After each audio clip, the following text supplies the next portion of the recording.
Hey everybody, welcome back to the channel, StrangeNet here. So CCP has released their latest change or update for EVE Online, and that is Siege Green, and this is going to come with a whole raft of changes. Now I'm not going to go through the blog specifically bit by bit because you can read, and I will link it in the description for anybody that wishes to take the time to read it.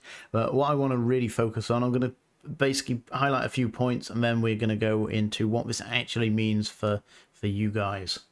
So the single biggest thing in the patch for me is the change to industry. And if you cast your mind back pretty much a year ago, we went from industry, how it's been for years, decades, and we had quite a sizable shift, new components, new parts, and basically caps and everything went through the roof, prices went nuts, and that's where we've been sitting for the last year. I think it's about a year. And now we've had a little bit of a redesign or rethink from CCP to bring a lot of them prices back down again. Now, I'm not going to really share my thoughts particularly on whether I think this is a good or bad thing. I will do that in another video. For this video specifically, I want to concentrate on what the actual changes are going to mean. There is also quite a sizable change to all the upwell structures, specifically the medium size, so the Astro houses are having a significant nerf. It will be much easier to bash through these, but again, I suggest you go read this part of the blog. I won't be focusing a huge amount on it. I'm more interested in the industry side. So CCP has done a new spreadsheet outlining all the changes. Some of the parts here are missing if they haven't been changed, so be aware of that if you are calculating the prices from the spreadsheet themselves. But all in all, it gives you a handy breakdown and summary of what the new amount of materials or components that you're going to need in order to build said ships. Now, the good people over at EVE Cookbook have already gone through and changed already done the calculation, so you can change it from the test server to Tranquility, so you can see the difference in prices between currently on Tranquility, so give or take the Dracovac. And again, I be somewhat careful with the pricing. It's probably not 100% at the moment. I did do a bit of a check on Tranquility, and this is very low on Tranquility. The buy price from Jitter is 279 million, but this is assuming you're building it all from scratch. I've not run through the figures for that because basically I can't be bothered. But basically the difference between Tranquility at the moment, it's saying that it's currently 200 mil to build, and after the patch it will be 102 million at the current prices, which is obviously pretty significant. And that is across the board pretty much. So if we go for the Nidhogger, and initially I was looking at the forums yesterday, and it was a lot of people were spouting kind of 40% changes, 40% reduction, and yeah, by the looks of it, I'm not taking job cost into account here because we're looking in Jitter, but the actual material build cost is 4.8 billion currently, and the new cost will be 2.1, so that is over 50% reduction, and that's for the Nidhogger. So carriers are basically going to drop by half. Let's go for the Nag. And we can see here, currently to build this on Tranquility, you are looking at a good sizable, I think it's about 6.3 billion ISK, and the new price for this is going to be around, we're going from 6.2 to 2.6. So that's about 60% drop. Might be a little bit more than that, but either way, that's a sizable difference. And again, for faction battleships as well, if we have a look at the Rattlesnake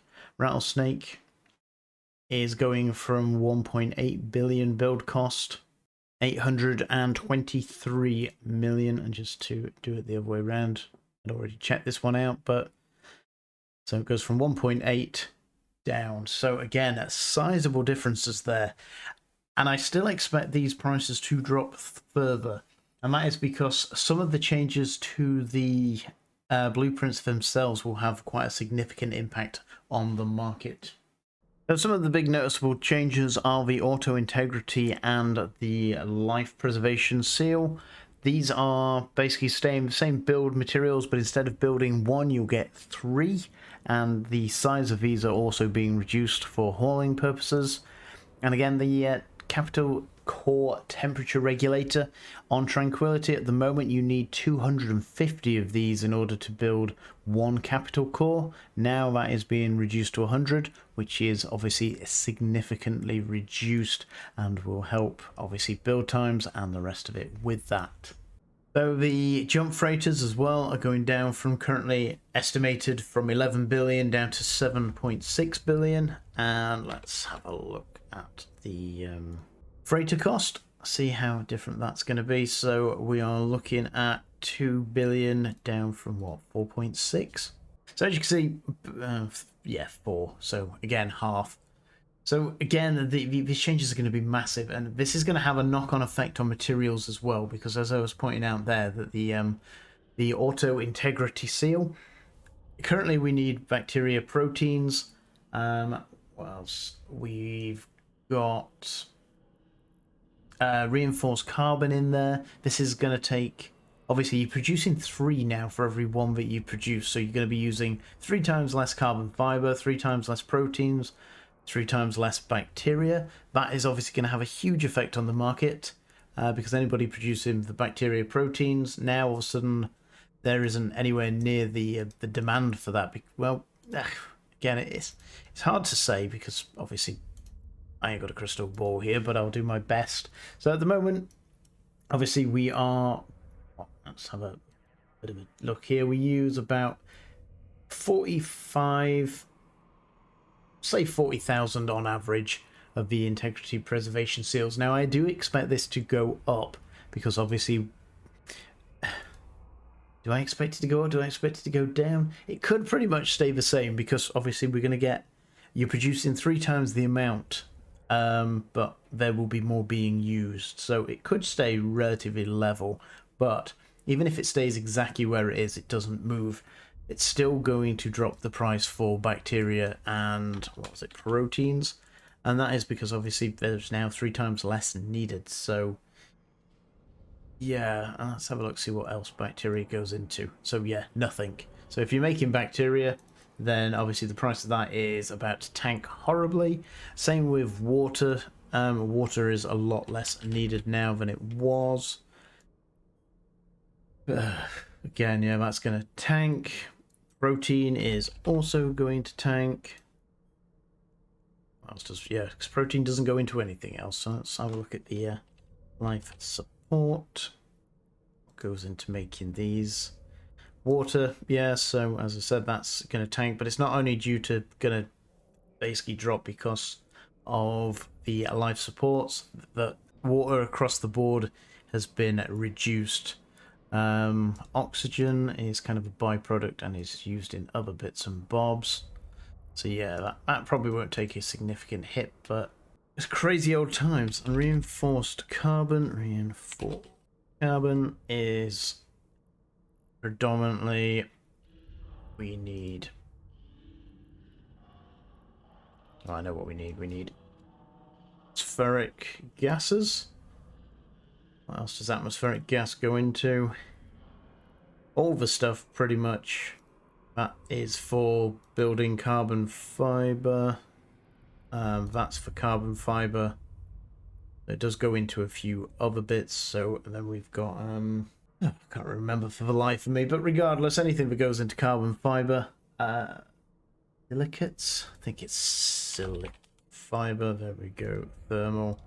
So again, you're going to be using 3 times less of this, so this is about to half the market, so expect this to drop massively. But we have had a massive spike since the announcement of the patch, which I'm finding quite perplexing personally. Because obviously we're going to be using less of it, so the demand is going to be slashed.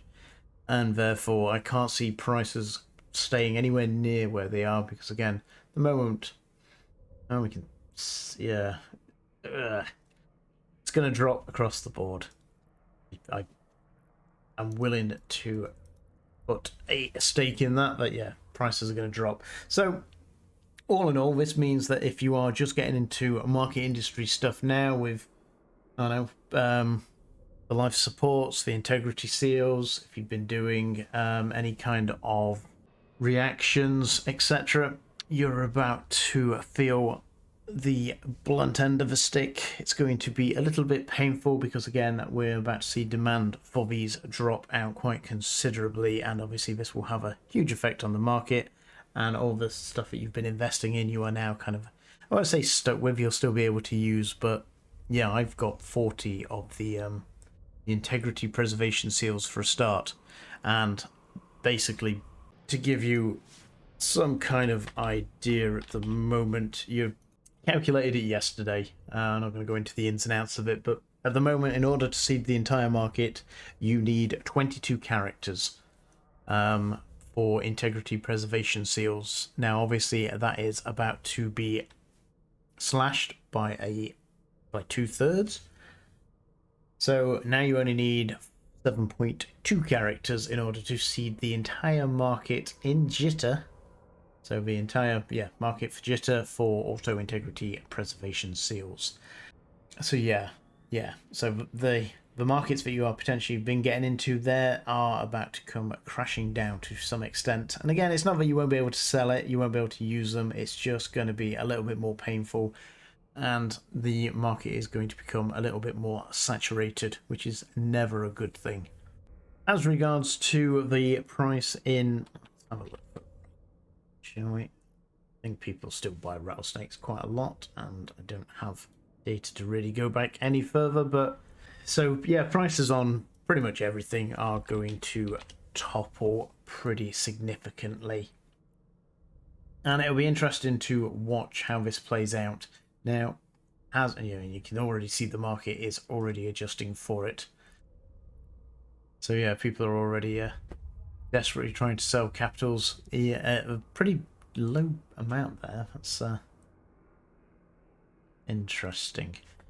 So yeah, so prices for vast majority of ships are going to come down. I know a lot of people are happy with this, but yeah, I'm going to sit on the fence at the moment. I'm not going to predict how or why, where this is going to go, because again, EVE is such a complex game. It's really hard to make any good, accurate decisions because everything interconnects with one another. And again, one little change, as we can see with Technetium, for instance.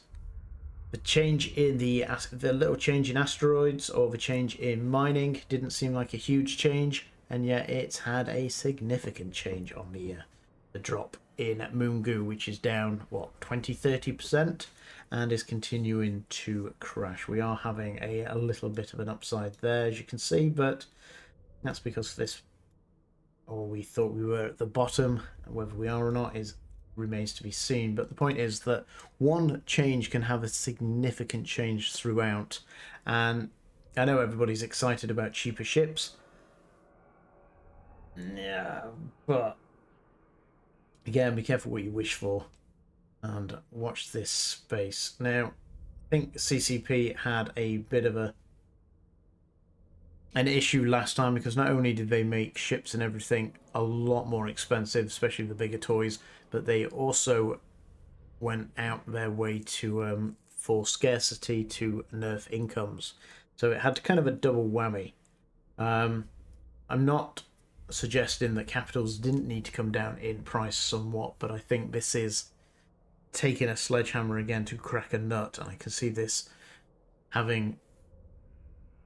We're going to be back where we started, in as many words, that this is going to tank the market all round. And as an industrialist, I don't want to see things dropping and dropping and dropping. I like a good stable-ish market. And again, a lot of people have invested a lot of money and time and that into blueprints now, which are not going to become worthless, but have lost a significant amount of value.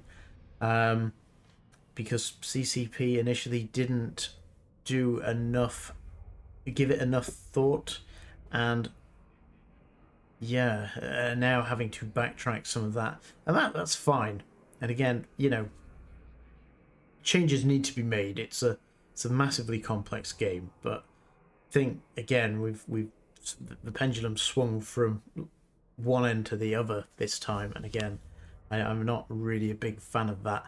The idea for the last massive industrial patch that we had, that CCP would be able to amend prices and adjust levers in order to be able to set prices where they want, which seemed like a great idea, and you know, was handy for preventing capital proliferation and the rest of it.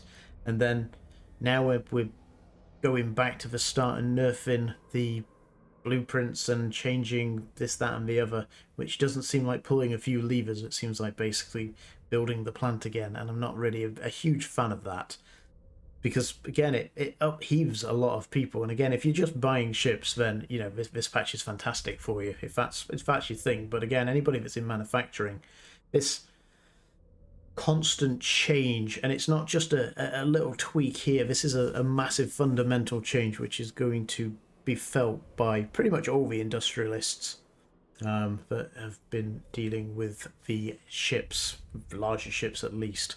So yeah, again, I'm going to sit and watch how this pans out, but I'm not a huge fan of big swinging changes like this, or one change one way and then basically having to revert it back somewhat. So watch this space, we'll see how this pans out. I know that was a bit rambly at the end there, but again, I've got a lot of thoughts on this, and yeah, I'm interested to see how it goes, but I'm a bit tentative as well. So thanks for listening, thanks for your time. Let me know what you think to this change and how you see this.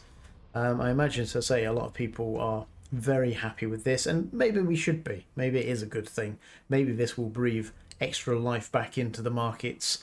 However, one thing I did note just before we go here is that another change that I don't particularly like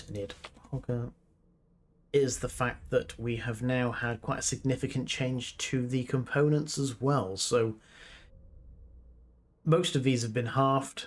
Some of them a little bit more. I'm not going to go through a breakdown, but basically you've taken out more minerals from cap building.